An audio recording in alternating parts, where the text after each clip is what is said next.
Budget 2024 पेश करते हुए वित्त मंत्री निर्मला सीतारमण ने कहा है कि हमें गरीब महिला और युवाओं पर केंद्रित करने की आवश्यकता है। और सबसे पहले आपको बता दूं कि किसानों को भी ध्यान में रखते हुए निर्मला सीतारमण ने एमएसपी की घोषणा की है, जिसमें उच्चतम एमएसपी की घोषणा की है।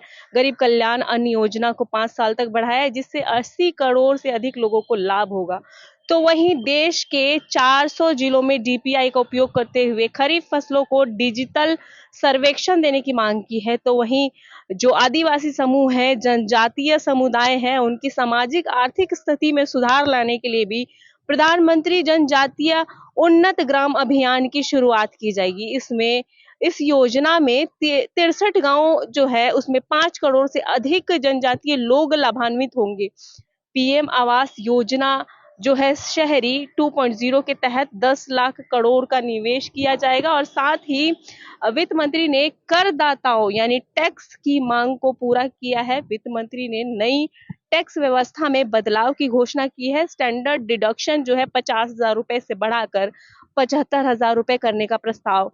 और नया स्ट्रक्चर जो है आपको बता दूं कि 0 से 3 लाख रुपए पर 0% टैक्स कटेगा, यानी 3 से 7 लाख रुपए पर 5% टैक्स कटेगा। तो वहीं 7 लाख से 10 लाख पर 10% टैक्स कटेगा। तो वहीं 10 से 12 लाख पर 15% टैक्स कटेगा। 12 से 15 लाख पर 20% टैक्स कटेगा।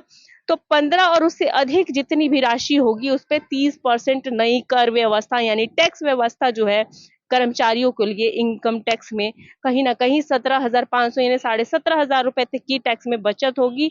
और उसके बाद मैं बता दूं कि सरकार ने 500 टॉप जो कंपनीज होती हैं युवाओं के लिए, 1 करोड़ युवाओं के लिए इंटर्नशिप के अवसर जो है वो मुहैया कराने की स्कीम शुरू करेगी। और साथ ही 5,000 रुपए हर महीने इंटर्नशिप स्टाइपेंड देंगी और 6,000 रुपए की एक मुफ्त सहायता दी जाएगी। सोने चांदी की बात करें तो सोने चांदी थोड़े सस्ते हो जाएंगे। मोबाइल फोन और उपकरणों की बात करें तो घरेलू उत्पाद में इजाफा हुआ है। मोबाइल फोन, मोबाइल चार्जर पर सीमा शुल्क जो है वो घटाया जाएगा।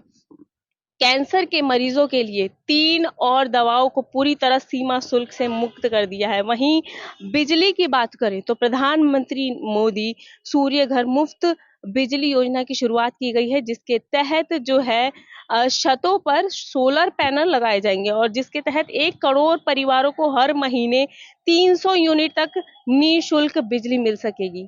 पहले इस बजट में सबसे पहले आपको बता दूं कि पहले ये बजट में वित्त मंत्री निर्मला सीतारमण ने एनडीए को 2 बड़े सहयोगियों को साधने की कोशिश की है। जी हाँ, जैसे कि एनडीए के सहयोगी जो है जेडीयू हो गया, अलायंस पार्टनर हो गया, चंद्रबाबू नायडू की पार्टी हो गई। इसके तहत आंध्र प्रदेश को 15,000 करोड़ रुपए की अतिरिक्त फंड दिया जाएगा। तो वहीं बिहार के लिए 26,000 करोड़ रुपए जारी किए गए हैं। इस रकम का इस्तेमाल राज्य में 3 एक्सप्रेसवे बनाए जाएंगे।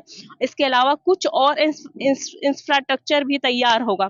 बिहार की बात करें तो राज्यों में सड़कों का जाल बिछाने के लिए 26,000 करोड़ रुपए का प्रावधान किया गया है, जिसमें नालंदा, दरभंगा समेत कई जिलों को फायदा मिलेगा। केंद्र सरकार ने न केवल पटना से पूर्णिया के बीच एक्सप्रेस बनाने के फंड का ऐलान किया, इसके अलावा बक्सर से भागलपुर के बीच भी एक्सप्रेसवे बनाने का निर्माण किया है। साथ ही बोध गया से राजगीर वैशाली होते हुए दरभंगा तक अगला पुल बनेगा और बक्सर गंगा नदी पर 2 लेन का एक पुल भी बनाया जाएगा। तो कहीं ना कहीं बिहार जो है और आंध्र प्रदेश जो है, इन दोनों राज्यों को काफी एक फंड दिया गया है जिससे इनका विकास हो सके। लेकिन विपक्ष का जो कहना है कि इनके अलावा अलायंस पार्टनर के अलावा बाकी किसी विशेष राज्यों पे ध्यान नहीं दिया गया है। तो बजट में विशेष यही थी जो मैंने आपको बताई। दिल्ली से आरती राय, A1 टीवी।